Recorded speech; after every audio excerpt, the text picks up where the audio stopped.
नमस्कार दोस्तों, मैं दीपक रावत और आज मैं आया हूँ राष्ट्रीय बागवानी बोर्ड के निदेशक आदरणीय वीरेंद्र जुयाल जी से। आइए जानते हैं उत्तराखंड राज्य आंदोलन से लेकर अभी तक का कैसा सफ़र रहा उनका। तो मिलते हैं वीरेंद्र जुयाल जी से। आइए जुयाल जी, आपका बहुत बहुत स्वागत है। धन्यवाद। जुयाल जी, अभी तक मैं आपसे जानना चाहेंगे उत्तराखंड राज्य आंदोलन से लेकर अभी तक का जो सफ़र रहा है आपका, कैसा अनुभव रहा आपका, और इसके बारे में कुछ जानना चाहेंगे। उत्तराखंड मेरी जन्मभूमि है। उत्तराखंड मेरी माँ है। माँ के लिए सफ़र का कोई वर्णन करना तो मुझे लगता है कि क्या उस पर बात करनी है। पर मैं मात्र 12 वर्ष का था जब मैं सबसे पहले गढ़वाल विश्वविद्यालय की लड़ाई में कूद गया, स्कूलों से बाहर भाग आता था। और आज भी मेरे सर पर वो घाव है जो पुलिस के पत्थर मारने से मेरे सर पर हुआ था। पर अच्छा लगा कि गढ़वाल विश्वविद्यालय बन गया। जब मैं 18 वर्ष का था तो दिल्ली में पढ़ता था, मोतीलाल नेहरू कॉलेज में। तो मैं 18 वर्ष की उम्र में ही छात्रों का प्रतिनिधित्व करते हुए जो पहला सत्याग्रही जत्था गया था इस राज्य के लिए तिहाड़ जेल, तो मैं तिहाड़ जेल चला गया 7 दिन के लिए, यातनाएं सही। और उत्तराखंड 9 नवंबर 2000 तक कहीं न कहीं ये आंदोलन मेरे नेतृत्व में लड़ा गया। मुझे गर्व है कि मैं जनता विद्यार्थी मोर्चा से लेके विश्व हिंदू परिषद से लेके राष्ट्रीय स्वयंसेवक संघ से लेके भाजपा का उत्तरांचल प्रकोष्ठ से लेके और भारतीय जनता पार्टी के अनेक दायित्वों पर रह के भी मैंने दिल्ली में उत्तराखंड के अलख जगाए। मेरे को 1991 में स्मरण आता है कि 21 अक्टूबर की रात्रि को उत्तरकाशी में भूकंप आया था। तो मैं आदरणीय मांगे राम गर्ग जी, हमारे दिल्ली के बड़े नेता थे, उनके नेतृत्व में 1 महीने उत्तरकाशी पड़ा रहा। मुझे अच्छी तरह याद है कि 12 अगस्त 1998 को ऊखी मठ में बहुत बड़ी त्रासदी आई। कई गांव बह गए, गांव के गांव बह गए। मैं 3 महीने वहाँ पे रहा। मुझे याद है कि 28-29 की मध्यरात्रि मार्च 1999 चमोली में बहुत बड़ा भूकंप आया। मैं वहाँ चला गया। मुझे अच्छी तरह याद है कि जब हमारे कारगिल के शहीदों को कौन उनको परिवारों को देख रहा है, कौन क्या देख रहा है, उत्तराखंड बन गया, कोई नहीं उनकी सुध ले रहा। तो मैं 2007 में गया। उस समय आज के प्रधानमंत्री जी उस समय गुजरात के मुख्यमंत्री थे।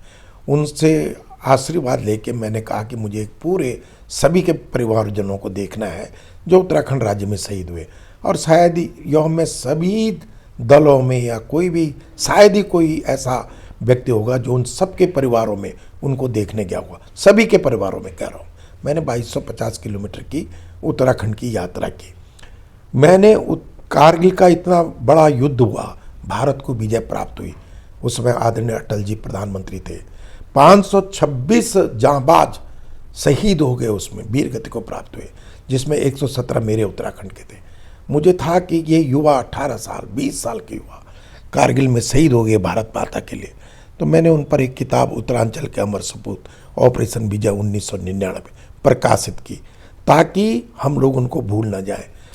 वो पूरे पहाड़ में, कुमाऊं में, गढ़वाल में फिरी बाटी बड़े बड़े जगहों पे जाके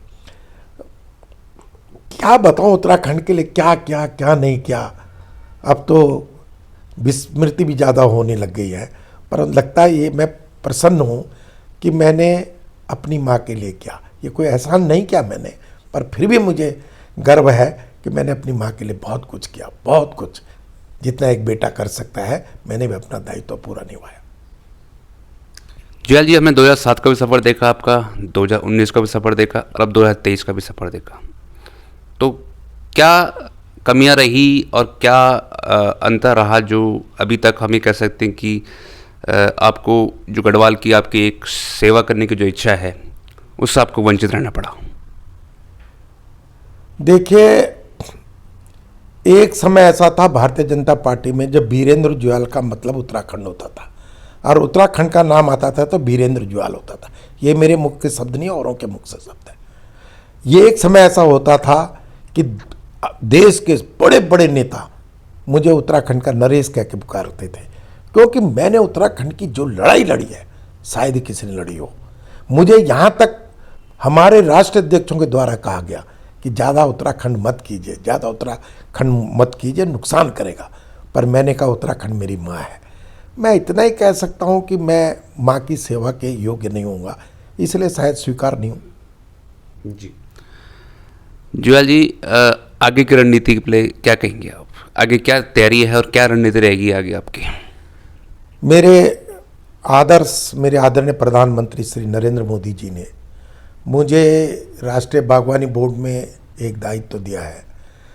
मुझे लगता है कि इसके माध्यम से मैं जो हरित उत्तराखंड और आत्मनिर्भर उत्तराखंड माननीय प्रधानमंत्री जी का सपना है, उसको फुलफिल करने के लिए अपने रात दिन एक कर दूंगा।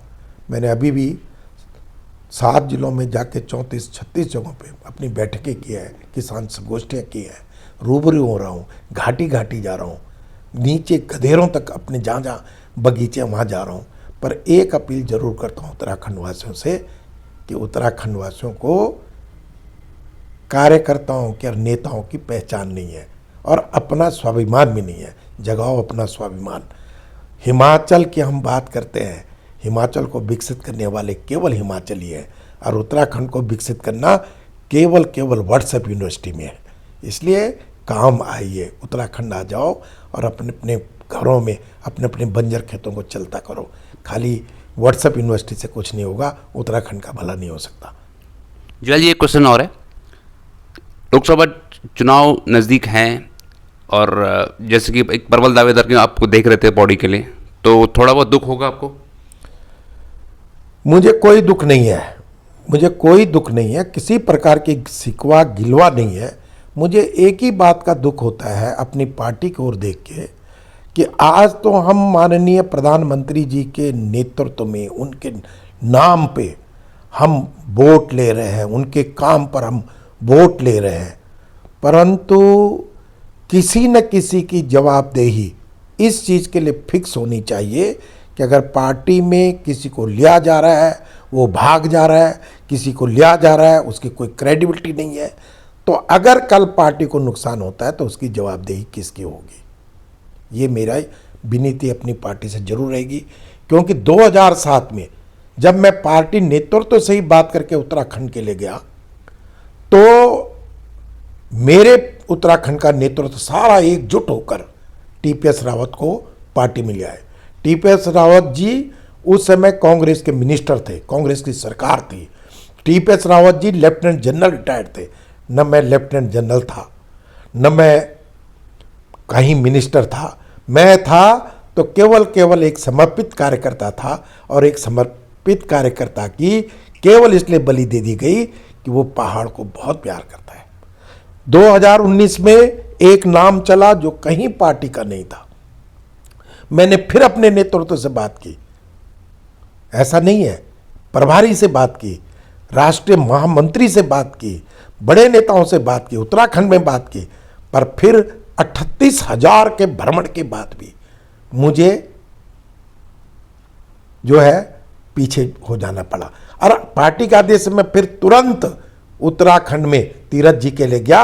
अरे तीरथ जी से पूछे कि भारतीय जनता पार्टी पहली बार, जहां मुझे भेजा गया था नीति घाटी में, पहली बार भारतीय जनता पार्टी वहां से विजयी बनी। अब 2023 में मैं लगातार 5 साल से कोई गांव ऐसा नहीं, कोई जगह ऐसी नहीं, पता नहीं क्यों पार्टी ने इस ओर ध्यान नहीं दिया। पर फिर भी क्योंकि हम छोटे कार्यकर्ता हैं, बड़े कार्यकर्ता हमसे ज़्यादा सोचते हैं, उन्होंने जो भी सोचा होगा वो पार्टी के हित में सोचा होगा, और पार्टी का हित मेरा हित है। मेरे प्रधानमंत्री जी की प्रसन्नता में बीरेन जुएल अपनी प्रसन्नता देखता है। धन्यवाद जुएल जी। तो ये थे हमारे साथ राष्ट्रीय बागवानी बोर्ड के निदेशक आदरणीय बीरेन जुएल जी।